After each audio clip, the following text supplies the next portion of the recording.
This is a new day. God is in our midst. Let's worship Him together.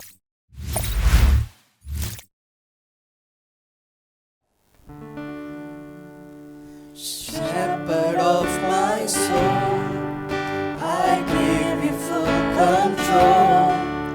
Wherever you may lead, I will follow. I have made a choice to listen to your voice. Wherever you may lead, I will go. Be it in a quiet pasture or by a gentle stream, the shepherd of my soul is by my side. Should I face the mighty mountains or valley dark and deep, the shepherd of my soul will be my guide. Shepherd of my soul, I give you full control. Wherever you may lead, I will follow. I have made a choice to listen to your voice.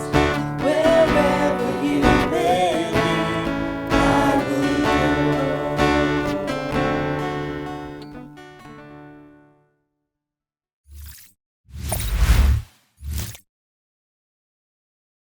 Welcome to this program on Family Matters. Let's continue our previous topic of choosing the right person as your life partner.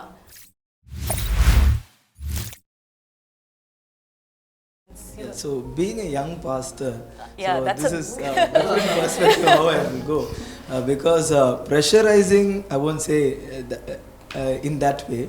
I would say as a young pastor growing, doing ministry, I have to get married You the right need- time. you It is need, a mandatory yeah. thing because we need that we have to follow many things that I've given in the Bible, how it says to follow purity and how ministry has to run in a way that we fulfill God's purpose with a perspective of not just spiritual understanding fulfilling, but also in a perspective of fulfilling the people's understanding. Yes. Also, they We see live in an different evil way. world. Yeah, so the need of the world is also there. Yeah. So in ministry, it's quite different because we have to do it in the right time, or else it takes into another way of understandings also. So I think that was a good point. Thank you. You were going to say something?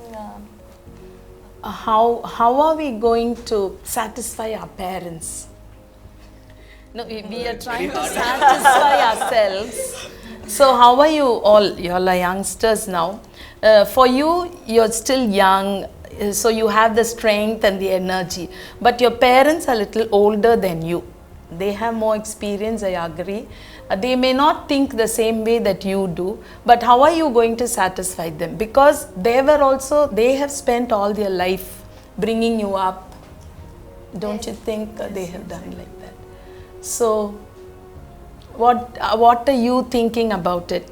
Do you think you should satisfy your parents, or it's not important? I mean, when it comes to the question of marriage, their satisfaction will be alright only when we get married. That's what he So says. what we can do is we can give them the right answer every time they are very anxious about our marriage. So what I would personally do is every time when I feel down because of all these questions about marriage, I will sit on the presence of God, and eventually He speaks, and He is a speaking God. So whatever He says, I will write it down. Be it verse, be it a word, be it anything, I would write it down. And when the conversation about marriage happens, I'll just call my mother, I'll show whatever I've written down. So she'll be consoled for now. So she will not be satisfied, but yeah. At least a eventually little she'll- comfort. Yeah. So, when it comes to parents, I think we all think of them too much of As our enemies. Yeah, as our enemies. Yeah, like But we are when we not. were 3 years old, we didn't know that we needed kindergarten. But then they knew that we needed kindergarten, they put us into school. And we're not angry for them because of it, we're grateful. So, and in certain areas in life, in certain decisions, there will be times when what your parents say will be correct Yeah. more than what you know. So we'll have to first come into peace with the terms that, okay, they know better than us. The problem arises only when we think, no, I know better than my mom, Yeah. or I know better than my dad. And then we try to convince them to try and fill them into our shoes. But if we actually take time to realize that, okay, no, they will know certain stuff, they are experienced and they are God-given. And like even in the word says, when we ask our parent for a fish, they're not going to give us a snake.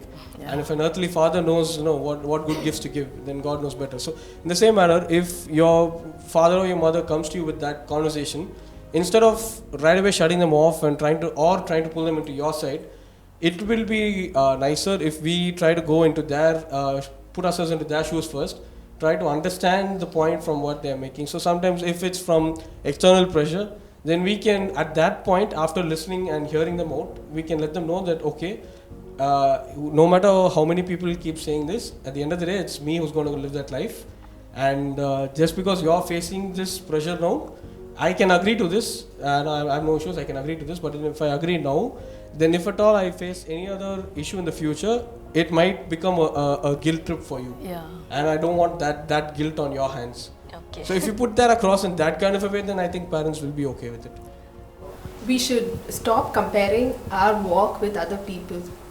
For example, when we see our timelines are different from what Yes. other people go through. That is the biggest mistake that I think we as believers do as a whole. We say, okay, this is the age that you should get married. Look at them, they're okay. If it's not happening to you at this time, there's something wrong. What are you doing wrong? But we have to realize, when we understand that we are going through a certain path of waiting or time of waiting and everything, God is doing something in our lives. He's probably building characters that wouldn't have developed if we didn't go through that period of waiting. So I think we should trust in what God is doing in our lives, and also hopefully people also see that. Maybe they might not see it in this life, but trust in Him and Yeah. yeah.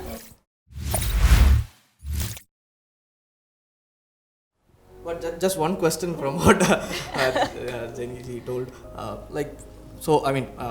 Since you are like very vocal, will that satisfy your parents or like any parents if we are Yeah, that? that's why I said no.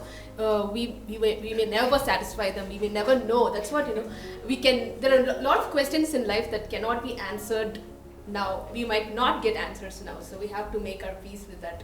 We can only ask God when we meet Him, right? Like what Abby was also saying, if a child asks a parent for fish, what do they give?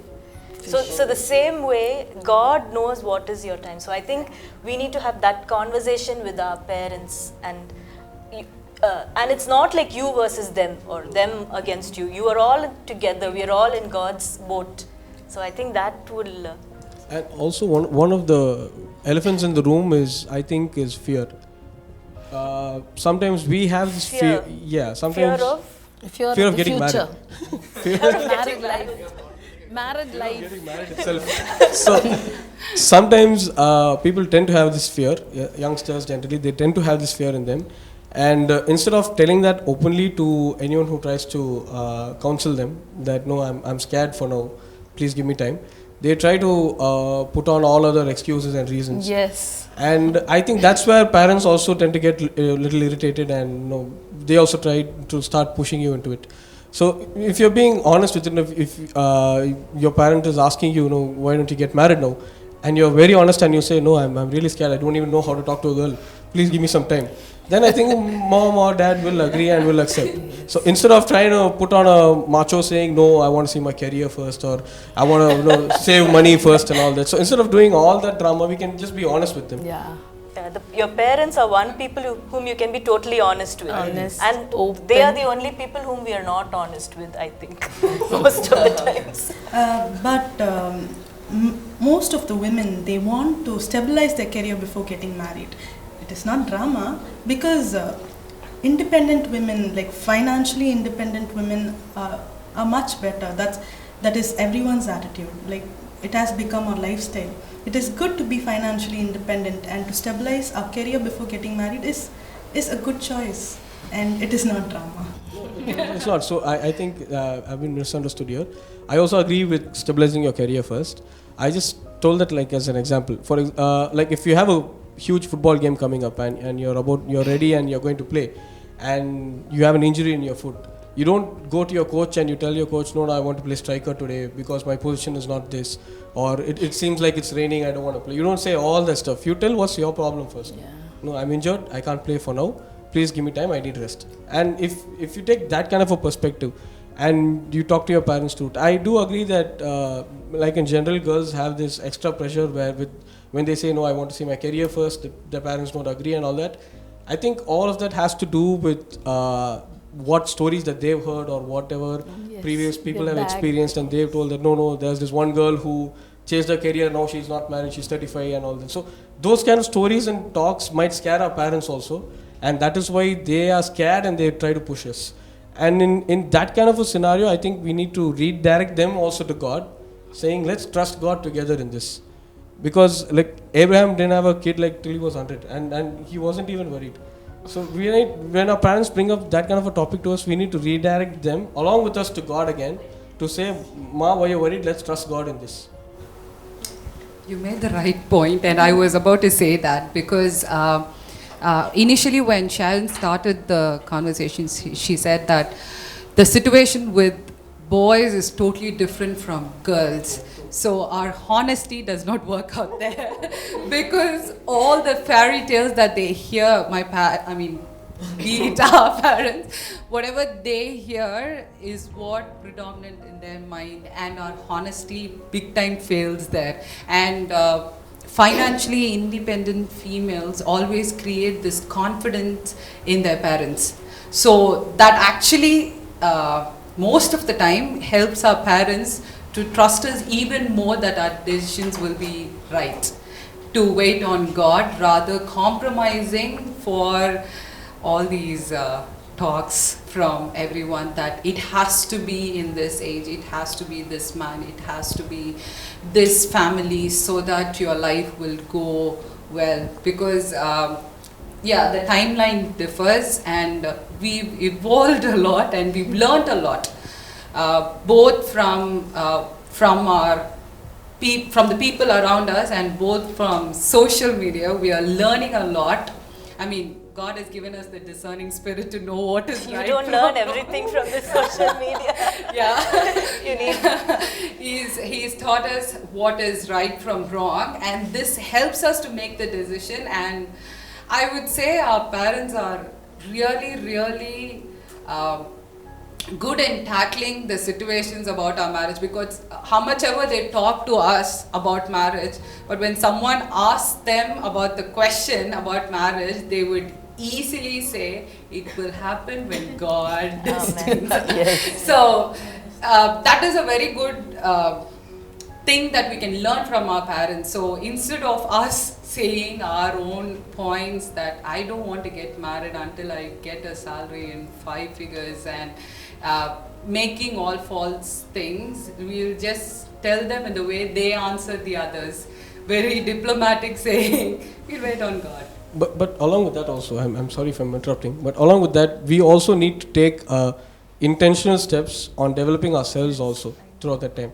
So we can't just keep saying God will take care and not worry about it also. So you need to work on yourself. If you're asking time, use that time, work on yourself so that you can become better eventually. So you can't just be a sitting duck and say that no, God's going to do it, God's going to do it. Yeah. Yes, I think like that is Abby what said, we should show progress in life. Exactly. I think that is what Jenny was also saying. You take that time to improve yourself. And I've heard this from someone also. They said, we don't sit and wait and just hope and that God brings someone. While you're waiting, you just do what you do best, like develop yourself, like challenge yourself, grow as a person. And then when God brings the right person, it'll be perfect.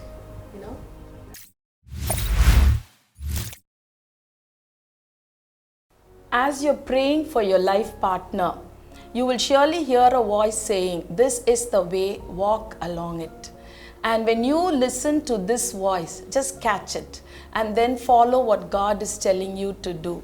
When you get a person like this, we cannot always be thinking that we will get a right person, a perfect person, but when you get a person like this, and when you know that he is God's will for you, and that your parents are also satisfied in this, you will have to make sure that you are a right person in every situation. Being the right person is most important and than choosing the right person. So that is how life will be. When whatever situation you face, be the right person God wants you to be, because God has placed you in that situation and God is with you. He is not anywhere out. He is always with you, guiding you and leading you. So surely be the right person in the right situation. God bless you.